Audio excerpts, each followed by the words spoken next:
Good morning.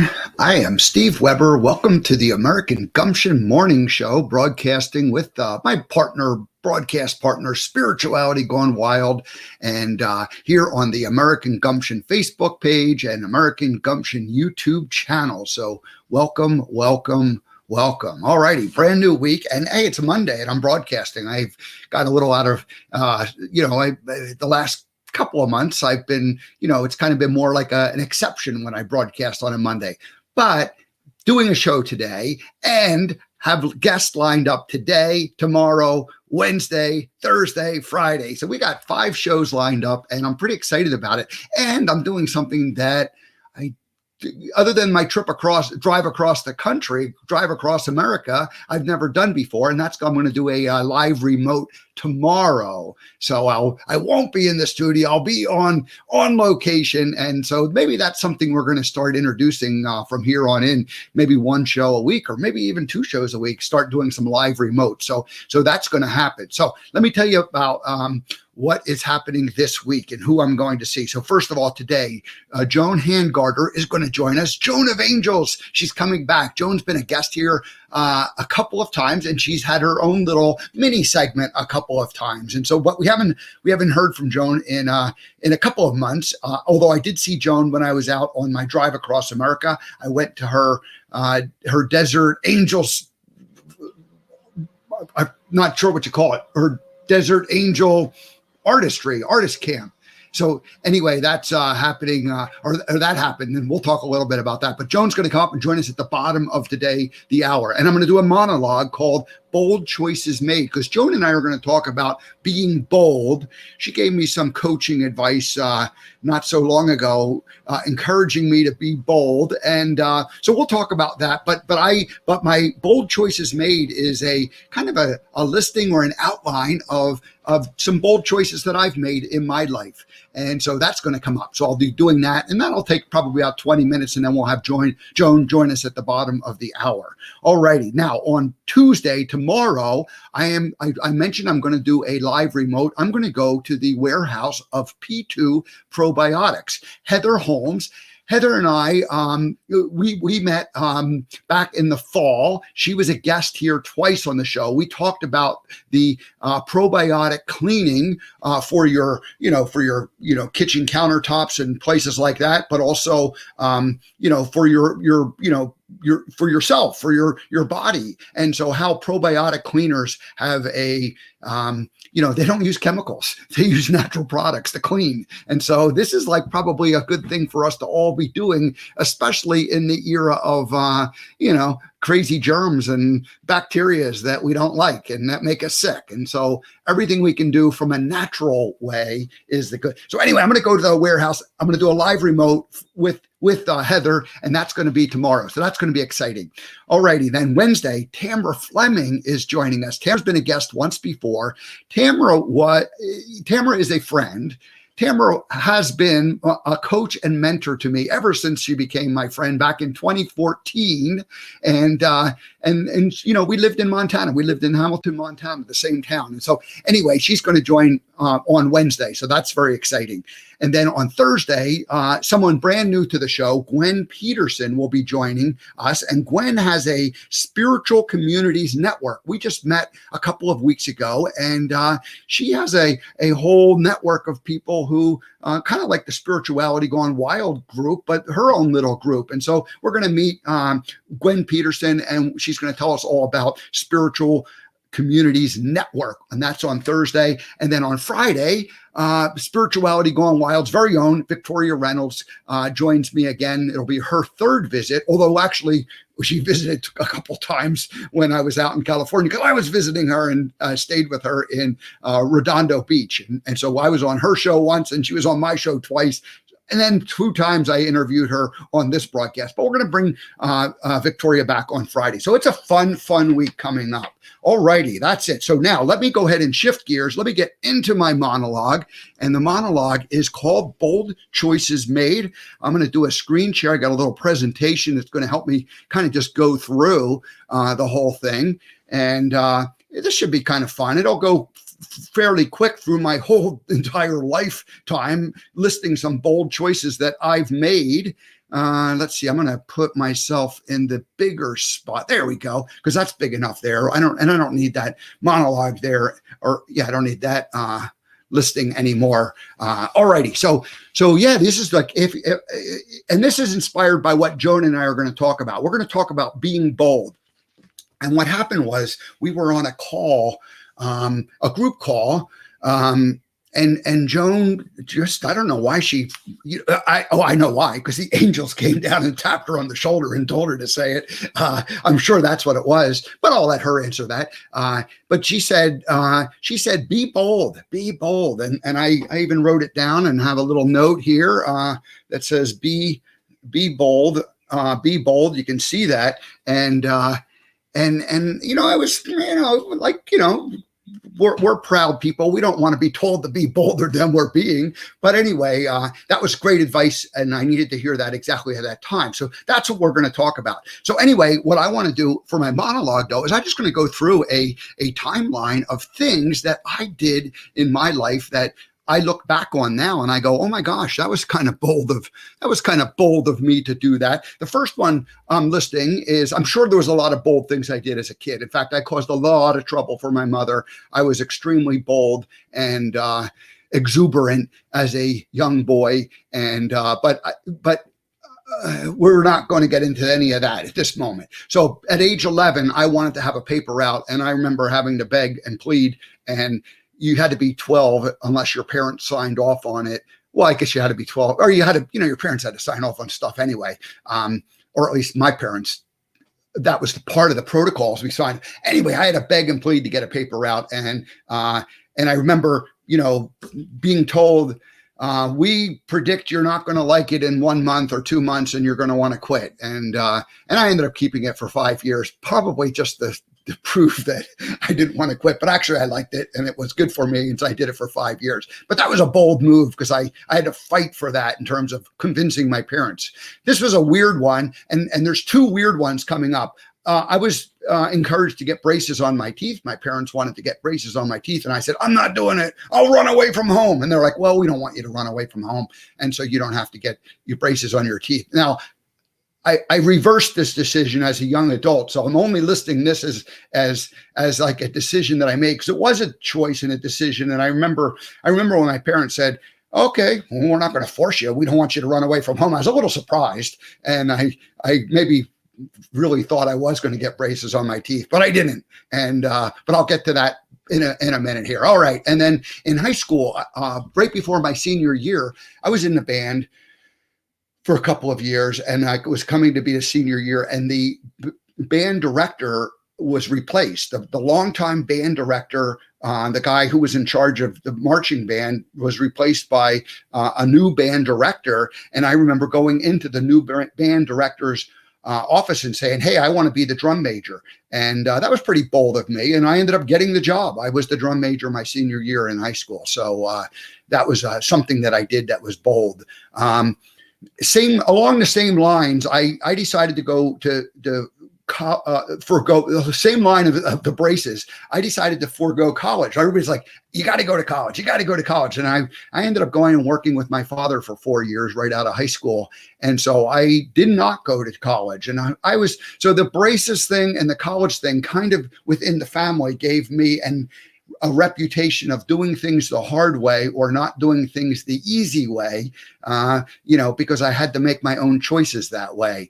In 1980, I'd been working a couple years, and I ended up saving some money and had a van, bought a van and customized it to kind of be like a camper. And I took a cross-country trip. I took the summer off, and that was a pretty bold thing to do. And I remember my father saying, who I was working for at the time, saying, well, you're not going to get paid, you're not going to have that money. And I'm like, you know what? I got the money saved up. I want to go take this trip. And that didn't make sense to him at the time, because it was just not the kind of thing that you did, or it wasn't the kind of thing that he did in his generation. But I wanted to go see all the national parks. And so from Memorial Day to Labor Day, my cousin and another friend the three of us traveled and we went to all the national parks across the country in 1980. So that was a pretty bold thing to do. And then when I got back, I said, I got to go to school because I had been exposed to a lot more in that trip driving around the country. So that fall I went, oh my God, I got to go back to school. And maybe I'd been thinking about it beforehand, but I had been working for 4 years after high school. And I went, I better go back and get some more education. Otherwise I'm not going to have as many options in the future. The next winter, spring, I ended up going to California for a temporary job with the company I had been working for, with the company that my father was working for. And they sent me to California for what was going to be a 6-month stay, a 6-month job. And I was all excited because I had been the summer before, I had been gone for 3 months, and and I was just ready to go see the world. I was 22 years old at the time, and anyway, I get to California, and I went a couple weeks early so that I could take a semester of college out there in California, and so I was there for a couple of weeks, and then the job was to begin. And the weekend before the job began, my father called me and said, "Hey, we just heard the job's canceled, but go show up on Monday like you were supposed to, but just be warned that the job's not going to go." And so they said, okay, you're going to pay you for 2 weeks work here, but, shut the place down. The job's on temporary or permanent. It was basically a contract job that got canceled. And so anyway, I went, I'm going to stay in California. I'm not going back to Pennsylvania. So that was a pretty bold thing for me to do at that particular time. The very first job I got in California after I went, oh my gosh, I got to get a new job, was very, very similar to the job I had been doing with my father in a welding shop, metal fabrication. And I actually knew I went and found this job and they hired me, and I went and I showed up one day and I just went, you know what? I just did this for 4 years, and boy, I was looking to do something new and something different. So I went the next day and I quit, and I never went back. And, that was that. And they were like ready to give me more money because I actually knew what I was doing in terms of the job. And they said, well, it's a money thing, isn't it? I said, no, I got to go just do something different. So that was a bold thing. And then I ended up, being working there, and I ended up getting braces and paying for them myself. And that was the part of the thing where I said I wasn't going to get braces, but, my teeth were all crooked. And, subconsciously you're like, hey, if I'm going to be out in the world, people get their teeth straightened. It's not a big deal. So then there was a 5-year lull, and this is the first of them. Because I was thinking about it as I put this list together, like a feeling like, there was like a period where I didn't really make any bold decisions. I was just working. I was going to school. I was having fun. And, and so there was no real bold decisions made for, and there was a whole bunch of bold decisions that had made right before that. And I kind of concluded that, you make a lot of bold decisions and then you kind of have to go through a lull period to catch up with them. After working for the company that I ended up working with the first 6 years when I was in California, I remember I had the sales rep for this company that we did business with, and I had him in my office, and I was like, I was saying, hey, dude, your company's not very good. You guys aren't, we're buying a lot of product from you, and you guys aren't, you're just like, you don't have your act together. You're not organized. And he said, all right, well, here's the truth of the matter. We've got more business than we can handle. We're looking for people to join us, and, we need additional salespeople. And I was like, really? And I ended up closing the door, and I said, tell me more about this sales position job. And so anyway, I ended up getting hired and worked for them for a couple of years. But I only worked for them for a couple of years. I got bored pretty quick, and I decided that I would join this startup. And this was like kind of like the paperboy route thing where I went, I gotta, you guys gotta hire me. You gotta join me. And they did. And 2 weeks later, they let me go. And, it just was not the right thing for them, for me, and I ended up kind of having to go back and pick up my career where it had been prior to me taking this. But that was a bold thing that I did. A couple years later, I went and joined a custom clothier as commissioned only sales. I was selling men's clothing, suits, custom made to order, they called it. So it's like kind of like being a tailor, except that I was just a sales guy, selling the product, and then it was made somewhere else, and then you delivered it, and so anyways, custom shirts, and that kind of business was on its way out, in the sense that, I mean, it's still around. People still buy suits and nice clothing, but casual is obviously the way things went. But after I joined that company, I was there for about 5 years, and it was basically like a startup mode. I was in survival. The one thing I did do is I completed school after 13 years, part-time in the evening, got a bachelor's degree from San Jose State. So, I was consistent in what I was doing, but I was like, doing these different crazy things. So I sold the clothing business, what little bit I had with it, I was managed to sell it. And that gave me a little bit of a breather in terms of, now what do I do next? And ultimately, about a year later, I became Gump. And, that was a pretty bold decision to pick up the phone and go, hey, I look just like Forrest Gump, and I want to, you guys got to meet me. And I convinced them to let me come down and interview, and the rest is history. I worked for him for 15 years. So, and really right after it was like a lot of fun stuff that was happening. So I'm calling this a 4-year lull, and yet it was like probably like the most fun time of my life in some ways, because I was doing all these things, but I was really becoming Gump. I had to learn how to be the character. And then I was being Gump. Once I learned how to once I learned what the role was really like, then I was just being the character, like weekend after weekend after weekend. And I can look back on it now, and I subordinated Steve in the sense that, I had to kind of squash my ego in order to properly be the character. And so anyway, that was like there was about a 4-year period where I was just having fun with it and just focused on all of those, and, getting really good at being the character.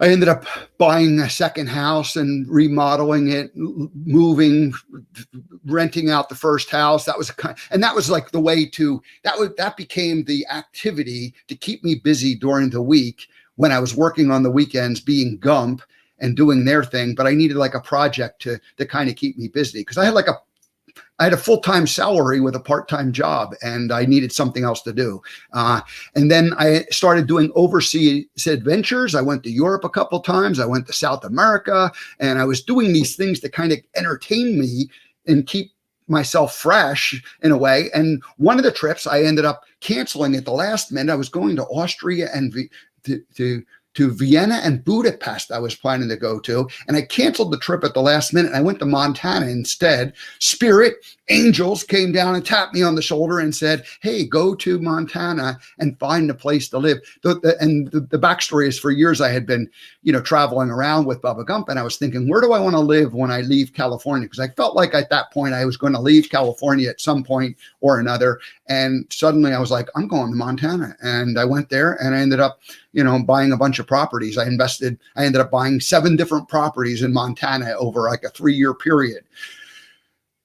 I decided in 2006 to move to Montana and start a speaking business. And that was going to be the transition out of the Gump time. So that was going to be my future. I was still working for Bubba Gump, but I was going to work part-time for him. And I did for another 5 years, but I ended up deciding I would move. Now, I didn't quite move there yet.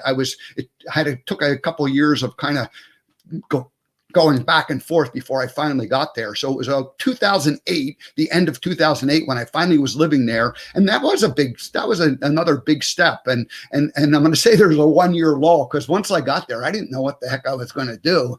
I was like, now what do I do? Oh, the plan that I had isn't working. 2008, the real estate market crashed. I had 7 properties. I cut my income in half, and, I didn't have the cash flow to keep things going. So I was like, in kind of a panic situation during that 1-year lull. I was like, man, something has to change. I gotta figure out what's next. So I ended up taking a year of personal development work through Landmark Education, which I've talked about before. And that's the year of, I called it the year of transformation, but I've just recently have switched it being my first year of awakening, and every year has been a year of transformation since then. But that was my first year of awakening, and there's been multiple years of awakening since then. I started writing a blog at the same time, deciding to do that. That was bold. You start out, you write blog post number one, and a couple years later, you're up to 500 blog posts. And so that was a bold thing that I was doing for that, those next couple of years. And I also realized that I needed to sell everything I could, or put everything up for sale. I needed to try to get rid of stuff. And ultimately, I ended up keeping one property. And, that was, the real estate empire in Montana crumbled very, very quickly. And there you go. So there was from 2011 to 2014, I'm going to call it a lull, and yet there was things going on. Gumption principles were happening, the movie life lessons, all of that through those blog posts, through the writing, through the speaking. And, one of the things I talked to you about, I decided to be a speaker. Well, there was a point in time when I realized, oh my gosh, I don't have a message. I'm an entertainer. I've got great stories and, I can make people laugh, but I don't have any kind of like a message with it. So that's where the Gumption principles and the movie life lessons and how to actually stand up in front of a group and talk to them and, deliver something that's actually meaningful to them, that took place, all of that. And it simultaneously, and maybe more importantly, the personal evolution of my own beliefs. I ended up getting rid of all of those beliefs at that time or not getting rid of all of them, but I went back and had to re-examine all of the beliefs from childhood and go, do I want to keep this? Do I want to continue to, do I really believe this? Do I keep believing it? What do I do going forward? So all of that got excavated. I've talked about that. 2015 time frame, maybe it was 2014, doesn't matter. My speaking message was solidified in the sense that I was able to now confidently stand up in front of a group and deliver something about the Gumption principles and the movie life lessons that meant something to people's lives, as opposed to, but I realized I didn't want to just be a speaker. I wanted to be what I called the conference host. So I liked interacting with people because I sat on the bench and talked to everybody for years. And I didn't get to talk to anybody other than for an hour up in front on stage. So I decided that I wanted to be the conference host where I would work with people for a couple of days. So for the next several years, every time I got hired as a speaker, I would say, well, I want to be the conference host too. And they're like, well, what's that? And I'd explain it and they go, oh yeah, sure. Come along. How much does it cost? And I said, it's the same price. And so I ended up kind of just becoming like this person who hung out and interacted with people the whole time. And so that was kind of the evolution of not just being a speaker, but being somebody who interacted a lot more with people, have conversations. The next phase of this growth in terms of my professional evolution became the brand ambassador. And that was like, you know what? I don't even want to just work for different organizations at different conferences. I want to actually represent a few primary companies and represent them on a long-term basis. And that became what I called brand ambassador. Really what I ended up doing for Bubba Gump all those years, but not, not just a single company, like maybe a couple of them. And that is still being put in place. And I believe that I'm going to end up with a couple of those companies, but that's just sort of again, a bold decision that you make along the way in terms of it. So then there was a bit of a lull in 2016 and 17. And I was like, what do I do next? And I had been in this survival mode really the whole time when I was in Montana. And I just was like, this is getting old. This isn't really working. And I started opening up to the idea that, everything is an option. So in 2018, I ended up thinking I was going to go away for a couple of months and be part of this project. And I realized that in order to do that, I needed more flexibility in my life. And so I had a bunch of stuff that I had collected that was all part of the original Montana dream. And I thought, I got to get rid of it. I got to start selling off. So I started selling off the big stuff, and with the belief that I needed more flexibility. As that process started, I went, you know what? I don't even need to stay in Montana anymore. I still hadn't decided to leave, and I still didn't want to leave, but I started to think to myself, I don't need to stay here any longer. And then in early 2018, And then in mid 2018, I got rid of two major commitments that I had been involved with for a long time. And these weren't things. These weren't like stuff I was getting rid of. These were commitments. And one was with the Speakers Association, the Mountain West chapter. And I had been on, part of that organization for about 8 years, and I was doing different work for them. And it was like a wonderful professional organization to be part of. But I went, it's time to go. It's time to move on and, go to the next thing. And then the Brewfest, which was right in the little town of Hamilton, Montana, that summer, I after the Brewfest in July, I said, that's it. I'm done. Find somebody new to replace me. I've been here for 10 years. And so, it was, and I didn't know it at the time, but I was getting rid of these commitments so that, again, I had that flexibility to move forward and go into that next phase. I decided I wanted to travel. There's only 2 more slides here. We're going to wrap up. And I thought, I'm going to sell the rest of the stuff. I feel like it's time to go. And ultimately, that's what I did. I decided to leave Montana and then start American Gumption. So leaving Montana and American Gumption were essentially jointly made at the same time. I was like, okay, I'm going to leave, and American Gumption becomes the next phase of my life. And that was in the late spring of 2019. So what? Not even 2 years ago. And here we are. And there's been bold moves ever since then, but that's the story. So that's really all I'm going to talk about. I see Joan is here in the room there. Gosh, we haven't seen Joan in a while. Let's bring her to the stage.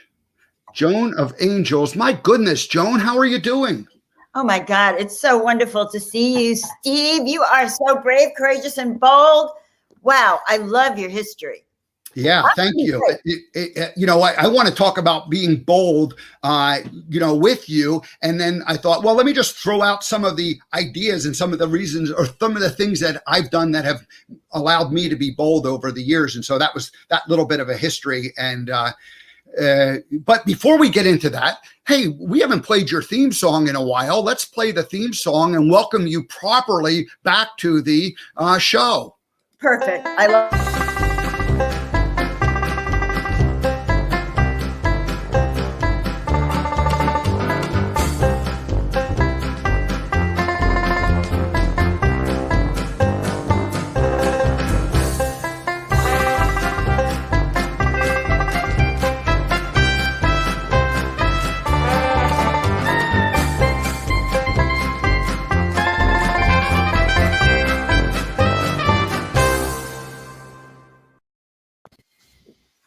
All righty. So let's see. Let's put you in the big screen.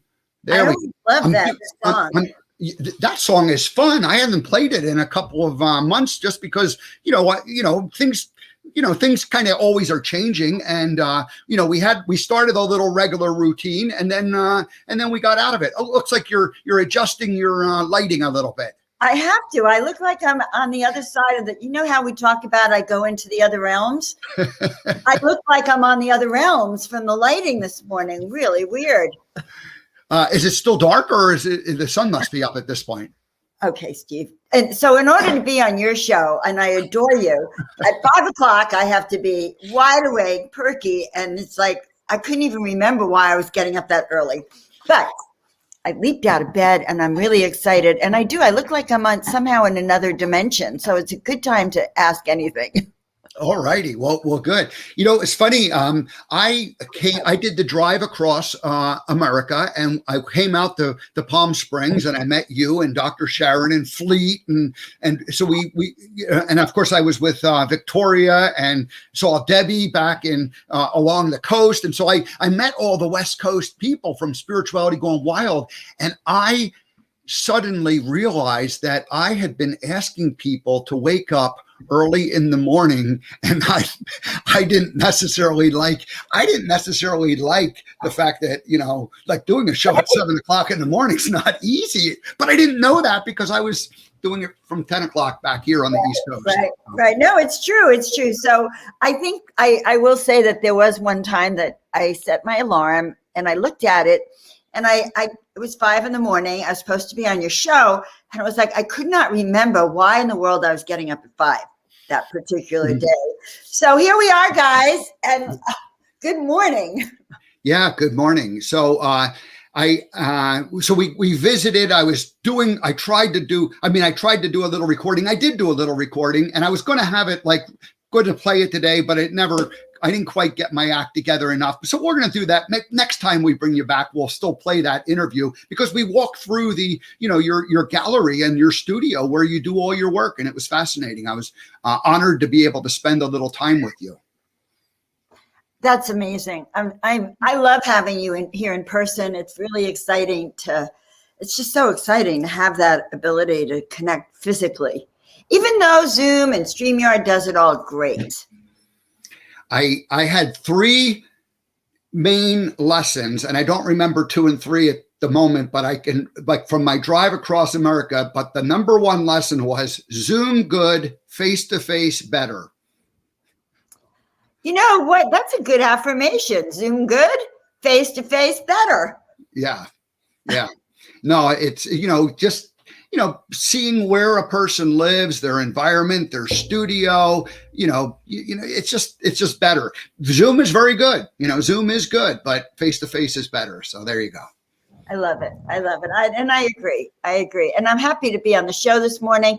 I don't even mind getting up at 5 a.m. personally, now that I remember why I'm getting up.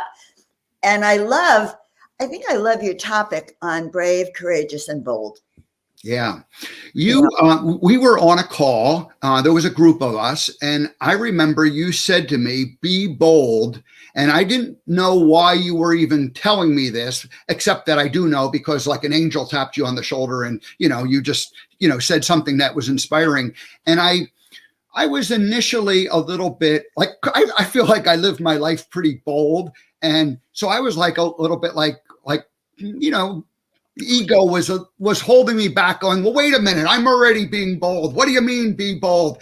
And fortunately, I just, didn't say anything and just let it kind of simmer in. And I went, you know what? I do need to be bolder in what I'm doing. And I do, like, I've been doing American Gumption for, less than 2 years, and then the show for 8 months. And now it's time to take it to kind of make it a little bit into what it's going to ultimately be, because it starts out a certain way and you lay a foundation down, but then you move into the next phase of it. And so the trip and the drive across America was part of that, kind of like awakening, but being bold was part of that message. And so anyway, I just wanted to say thank you for that. Initially, I wasn't thanking you for saying that to me, but I now know that, it was all done for the right reason. And so it's time for all of us to be bold. It's time for all of us in life to be bold because everything is changing. Absolutely. And if anything's taught us through the last year, it's that we still are responsible for navigating. We are navigating on a destination, and, be bold is really good. I am reaching everyone from the other side. Do I look foggy over there? Like I am definitely in another consciousness. It's all right. It's like, you got the lights behind you and we can see some of the angel paintings and I think it's perfect. So perfect. Yeah. So this concept of bold, I think it's bold, Steve, to be on the show. Okay. I think it's bold to really live our purpose and our mission. I think you're bold. That you knew you looked like Forrest Gump and you created a career out of nothing. Okay. Just something, and then we all do that. That's a lot. Yeah. So how do we, reach down inside and, what gives us the courage to raise our hand and either volunteer or to step forward or to, make that phone call or to, decide you don't want to no longer be part of a group that you've been part of for 10 years. What's been your experience? You've reinvented yourself many times. How does a person do that? Well, I'm a Pisces, that helps, but changeable, upstream, downstream. But, in general, I have to say this, every time I make a shift, every time I come out with a new program, I have 2 sides of me. I have that voice within that says, go, Joan, go. You can do this. I have this other voice that comes in and says, yeah, right. Prove it to me. Go back in the closet. Because, I used to hide in the closet. That was my safe place. And so it's a game. It's a game. Part of me might go back and, like which side is winning. But what I have found is that when I go back in and I look at what my mission and purpose is, it's like my navigation. It's like my GPS, my destination, soul satisfied, spirit-based, aligned body, all those things that are my personal destination can actually get me out of bed at 5 a.m. to hop on your show. That's how I become bold. I think of the alternative, like, oh my God, I could stay in this closet forever. And I'm creating a new show and everything. And I've been struggling with bold. So. In fact, it was funny you say that, because I heard the interview you did with Victoria on her show. She is going to be on your show tonight, correct? Yes. So we love Victoria. She has allowed me to become more bold, just because of the boldness that she is taking in her life. But I heard the interview and I realized that sometimes we say something that sounds like advice for someone else, but more often than not, it's like advice for ourselves. This is like becoming more and more clear to me, as I talk to people and, coach and mentor, it's like, usually I'm teaching what I need to just do in my own life. Right. And Spirit sends us the exact people we need to teach ourselves our lessons. It's great. It's a wonderful system. And what's funny is oftentimes they don't even hear what we're saying. It's like we just say it thinking it's helpful for them, and yet sometimes they'll hear it, but sometimes they won't even remember it. But it makes it a big impact on us. At least that's been my experience. Mine too. But, I was a doctor of chiropractic. I still am. I have a master's in counseling. I'm an oracle. So I kind of have this feeling I can always tell people what to do. It's like, it's a little bit too much probably for people, and then I get that reaction like, oh my God, she told me last night. I told a dear friend, if she wanted to achieve her dream, she has to give up her drinking. My friend, and it's very hard to say that to a friend that you love dearly. And you could get that reaction, but it was true, so true. It's like, do you lie to your friends, or do you really want to, and look, you are being bold. You are so bold, Steve. If I was to rate you, by the way, on a scale of 1 to 10 on boldness, you would get a 10 plus. So there you have it. Well, yeah, I didn't even mention the bold decision I made to quit drinking myself about 4 years ago. And it was funny that I can now look back on it and go, without that bold decision, I wouldn't be brave enough to do what I'm doing today, just because it was kind of holding me back. That was one of those things that, it was like a closet type of a thing where it was a safe place to go be, right? And kind of keep you from having to step beyond where you are today. So yeah, I got it. But I wasn't, you could have told me that, and I don't know that I would have been ready to hear it until I, was ready to hear it. Right. Well, can I tell you about my bold new show? Absolutely. Yes. Let's talk about what's going to happen. Yeah. All my courage, Steve. I like doing this show on my couch. I can be more relaxed. So probably what I haven't told all of you is that years ago, I started channeling angels. That's how I got the name Joan of Angels. And about 3 years ago, I started channeling the spirit guide to cannabis, okay, which was quite unusual. Here I was 68 or 69. I'm now painting cannabis art and talking to cannabis plants that are like really crazy. And, it's quite not totally acceptable, but it is here. I live here in California. Medical marijuana, it's just huge now. But, and it's a tainted thing. People see the miracle of it, but it's a little tainted. So I started wondering why I'm painting all the cannabis, art, and I started going to industry meetings because Desert Hot Springs, also Desert Hot Springs, where I live, is now being referred to by the LA Times as Desert Hot Springs. So I thought I better go to the industry meetings and find out what's going on in the field. I don't know what I'm doing here. So I started taking classes on cannabis, meeting other people, Cannabis 101, how to use it medically, because I actually discovered that it's both spiritual and medical. It can heal your body and heal your soul. So I started doing a lot of kind of diving in, and I received guidance 2.5 years ago to start this group called 420 Spiritual Living, 420 standing for cannabis. They didn't tell me what to do with the group. More, my guides said, just do it. So I got the web domain, I have a Facebook group, 420 Spiritual Living. Really didn't do anything with it until about 3 months ago. I started to get messages to do a show, a 420 show. And they got really, really strong. Plus, I got invited to co-host a psychedelic conference and a cannabis conference. And I was the co-producer of the conference. So now I have a whole lot of people that I've now brought in as speakers. I have a roster. Yeah. So the vision started coming, but I was involved in another project, which I really had to sort of bring myself out of to give me this full time. And all sorts of things have happened, but here's the way the show is going to go. Okay. Right. My son helped me get a name for it, where it's a working title. It's called Uh-oh. Uh-oh. So I'm torn between soul satisfied and soul satisfaction. How plant medicine can transform your life. And basically it's a tagline, how plant medicine and cannabis can transform your life, heal your body, mind, and spirit.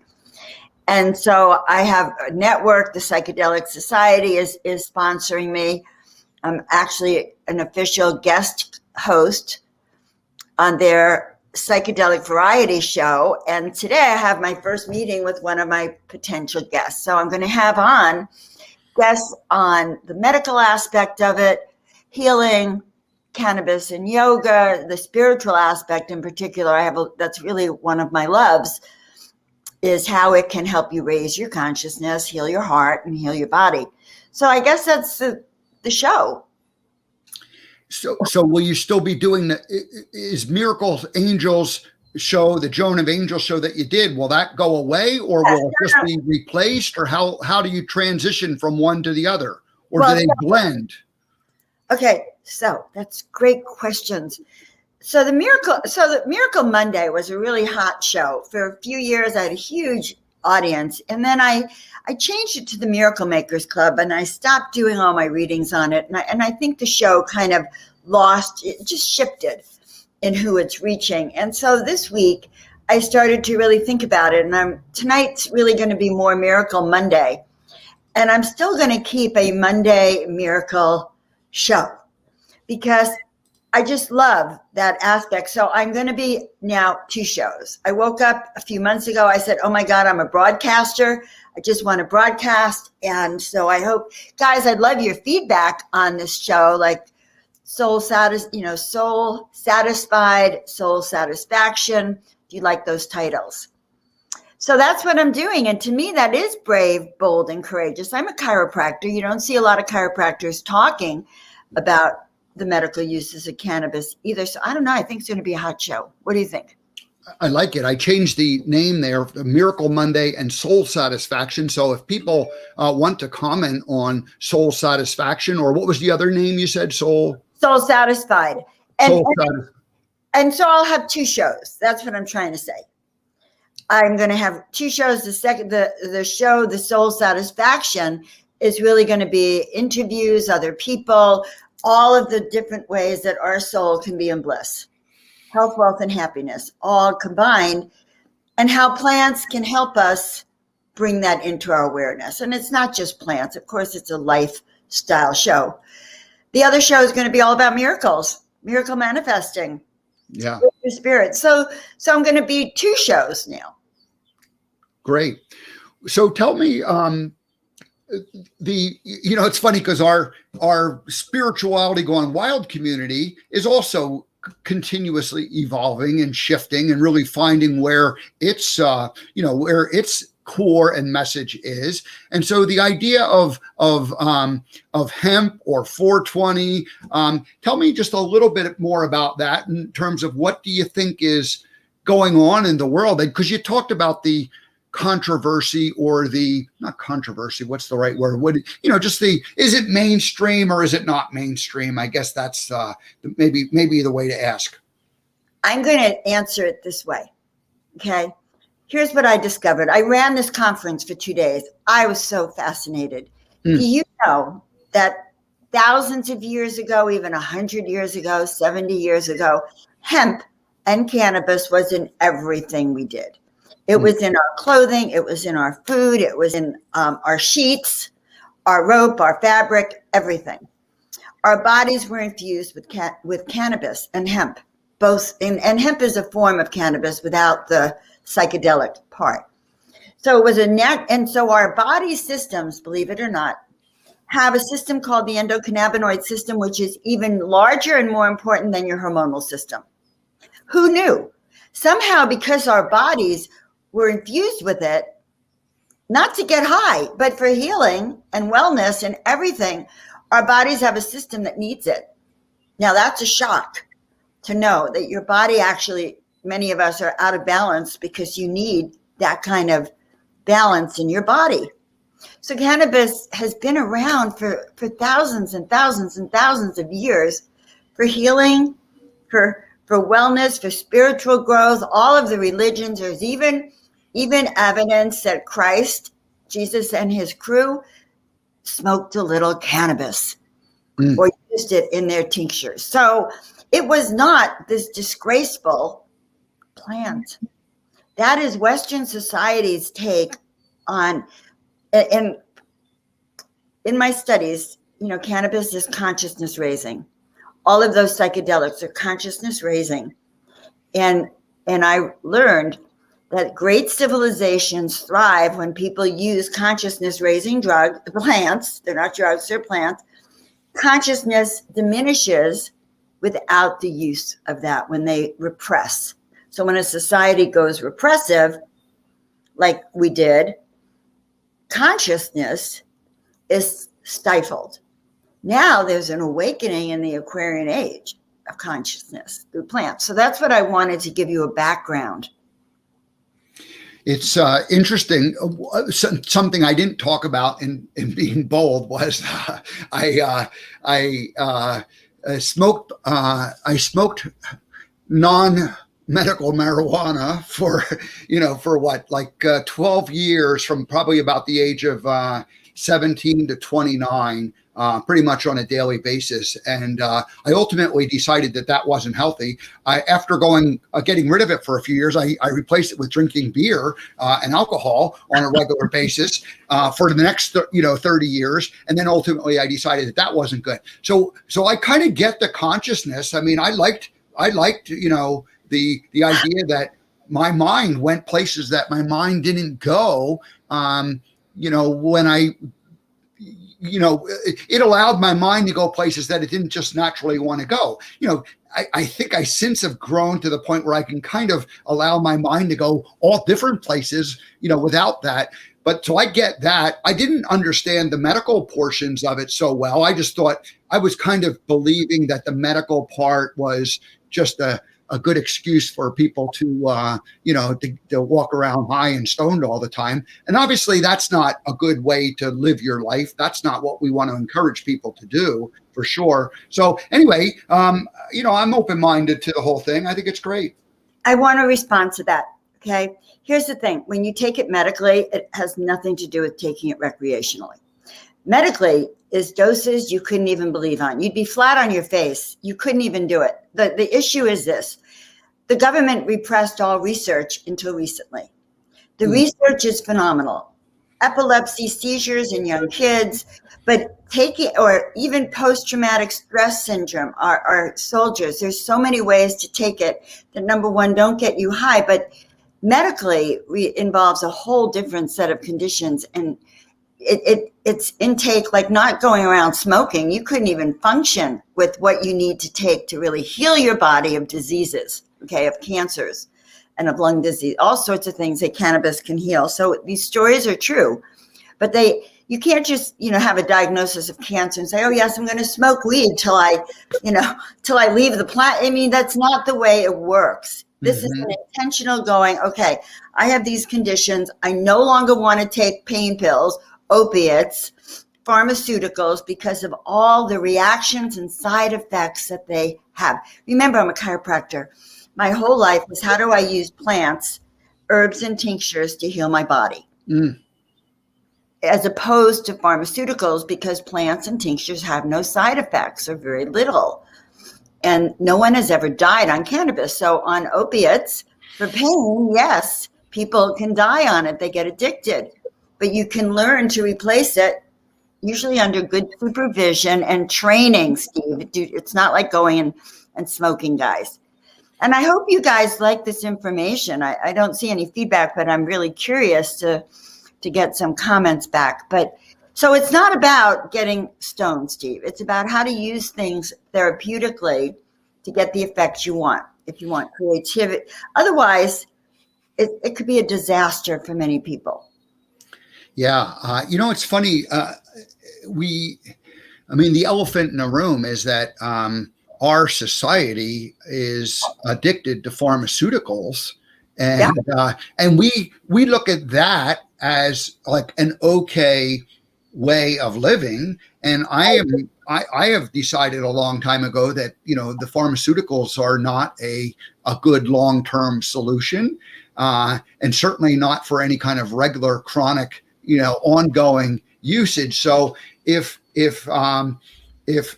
medical marijuana can, in a natural way, provide healing, there's been, you talked a little bit about it. I don't have the I don't have the exact ideas, but if for 2,000 years, if Christ and his disciples were, if it was part of their life, this has been going along in native cultures and in healings for years and, for centuries and centuries. So. You're so right, Steve. So, what we don't know is that iatrogenic or medically induced side effects of medication cause hundreds of thousands of deaths every year. Hundreds of thousands. Plus, the medical model for the pharmaceutical companies is guess this, repeat business. So you're on a pharmaceutical for blood pressure, you're going to be on it for the rest of your life, and you're going to be taking new medication for the side effects you get. Okay. Yeah. So once, like I'm 72, when people my age start doing pharmaceuticals, they go downhill and their skin change. You can tell. My doctor can't, I go in their office, they go, Joan, you are one of the only patients that look radiant. Yeah, because I don't take your crap. I go there for my diagnoses so I can get all the blood tests, whatever, just to navigate my own wellness. So guys, that's my life's work, is to help you get well from the inside out, body, mind, and spirit. And yes, get you off of the pharmaceuticals, because that actually change, unless it's a life-threatening. I'm not going to say, I have certainly had to use the medical, but plants align with your body. All sorts of plants. I have a cabinet full of tinctures that I take as opposed to taking pharmaceuticals. Yeah. So there's a belief in Western society that like MDs, doctors, pharmaceuticals, good, and natural healing, is like considered a little bit kooky or a little bit, out there in terms of it. I'm not saying that my own belief. I'm completely believing that the natural healers are the way to go. But how do we shift this? How do we turn this around? So it's worse than that, Steve. They've just started arresting doctors who talk about how to build up your own immune system. Yeah. In the Midwest, a chiropractor was just arrested because he suggested that his patients take zinc, C, and a few other immune boosting supplements to build up their immune system. He's being arrested. So you have to understand, the medical model in the early 1900s with the Rockefeller Foundation decided to promote Western medicine, which is only pharmaceuticals and surgery, basically. And their thing, I've seen it as a chiropractor for the last almost 100 years, is try to drive out any other form of healing so you don't know about it.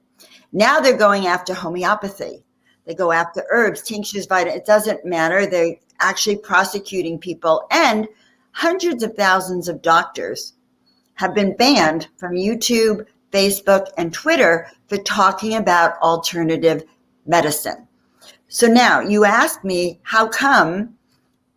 Well, number one, people, 95% of the people read the media that's only talking about the pharmaceutical way, and they're dismissing the other information. You guys are not getting true information about wellness and health. All you're getting is information how you could take a drug to suppress your symptoms and have the symptoms of the rest of your life. Yeah. I didn't even know I'd get so passionate. At the begin, 1 year ago, at the beginning of our, the pandemic, there were doctors who were offering alternative views, different than what the CDC was saying. And those people have all essentially been shadow banned and made to disappear. And so we don't know what they're saying, because it's being suppressed by, by the platforms and by, the people who want to control the narrative. So I think long term, we don't have enough time to go into this too much deeper. The show's coming to an end, but we'll have you back again. But gosh, it really feels like there's truth, and then there's like propaganda. So, and where are we at? We got a lot of what I'm hearing sounds like propaganda, and when I hear things that sort of sound like truth, they sort of disappear without ever being heard from again. So it's a very strange time we're living in. Learn to trust your own intuition. Yeah. And do things that connect you with your own inner voice. Otherwise, you cannot make sense of today's life. Absolutely, you can't.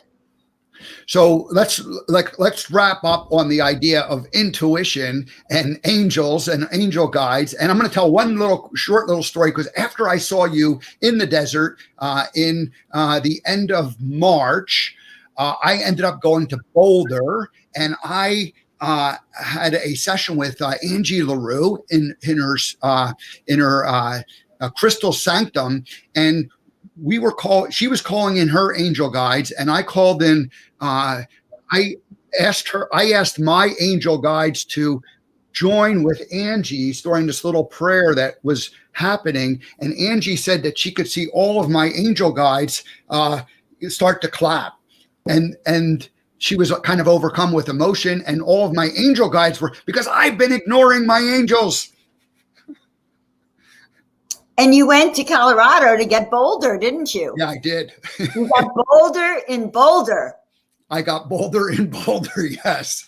I got Boulder in the desert, but I got Boulder in Boulder for sure. So, wow. Yeah. Well, my angels talked to you, obviously, but you got bold in the desert. This was a great show this morning. So fun topics I didn't even expect to go into. But bold is listening to your inner voice and acting on that. And Steve, you're such an example of that. And I am too, guys. That's right. Well, I just want to say thank you because, like I said, a couple of weeks ago, we were in this group session and you said, be bold. And I wrote it down, and I have been bold. I knew that. So that was the ego part of me didn't want to necessarily hear that, but I did need to be reminded to continue to be bold and to continue to live a bold life, because otherwise you live in fear. If you're not living boldly, you're living in fear. So you went bolder and bolder. I don't know why I told you that, but I love that. I love that you had that reaction. You still wrote it down. And now what are we talking about today? Boldness. Yeah. So thank you very much for that. And good luck with the show. Now tell us when the show is going to be on. So honestly, this week I'm in pre-recording and I'm in like meditation on it. of how I'm going to release it professionally. I really want some help, some production help. If there's anyone out there want to do that with me, and probably mid-May. Okay. I'm going to be on. I'll host it on Spirituality Gone Wild. I'm going to host it on a new network that I'll tell you about later. Okay. That I think you might like too. And I'm going to also host it on the Psychedelic Variety Show. And what are you going to do tonight when Victoria Reynolds joins you? What are you and Victoria going to talk about? Well, talk about brave and courage. Courage is to really leave a life where you're repressed, where the truth is shadowed for you, and to stand up and live your truth. And to me, that is the miracle, when we stand up and live our truth. And I think Victoria, the painting, I pulled out a painting when I was on her show the other night, which I thought represented victory at the top there. Mm-hmm. And I think that's what we'll be talking about. How do you rise up? All righty. So let's see here. Let me just share a couple of comments that have come in. We have Patricia Blum saying great information. Thank you, Patricia. And let's see, Tina Marie. I'm on my break and catching some of the info, and I find it very interesting. Perfect. This is a nice long comment here. We are, by Patricia again, we are teaching by example. Joan's radiance at the allopathic practitioners' offices. Yes, how they see the truth. Power of example is a very subtle way to show what works for healing and longevity. Thank you, Patricia. Very good. And Patricia also adds that she appreciates your boldness. Thank you both. All right. Thank you, Patricia. So, and Tina Marie is, yes, the government wants you to live in fear. My goodness. Amen to that. So yeah, we're in a weird time that way. It's hard to believe that, we would be having to be concerned about what we say for fear that we will be repressed. This is not the way this country was founded. So we were losing our way. And we obviously, American Gumption is all about trying to make sure that we keep our way. So I'm in the process of reinventing my show too, because we got to focus on what's important going forward. So anyway, Joan, this was a lot of fun. Will you come back again? Oh my God, yes. I can't wait to come back. All righty. Well, we had planned that you would be kind of a regular guest, and then we lost a month or two, but that's okay. Everything, there's no perfect way to do this, but I love the fact that you joined us today and we caught up, and good luck. Have fun. I'll listen in because Victoria is one of my favorite people. And so I always learn from what she says. So 10 o'clock Eastern time, 7 p.m. Pacific time on Joan of Angels show tonight, the Miracle Mondays. I love you. All righty. Bye-bye. Well, there you go. Well, this was a bold show. Thank you so much, Joan of Angels, for joining us. Let me just tell you what's going to happen the rest of the week, because I have a fun week planned. Tomorrow, I'm going to do my first live remote from Pennsylvania. I did some live remotes when I was in California. But anyway, I'm going to go over to P2 Probiotics. Heather Holmes, who I've interviewed twice, she will be, I'm going to be broadcasting from the P2 Probiotics warehouse. And then Wednesday, Tamara Fleming joins us. Thursday, Gwen Peterson. And Friday, Victoria Reynolds, who is going to be on Joan's show tonight. So a fun week planned. Thank you so much. Thanks for commenting, everybody who joined us this morning. And we will see you tomorrow. That's not it. That's not even close.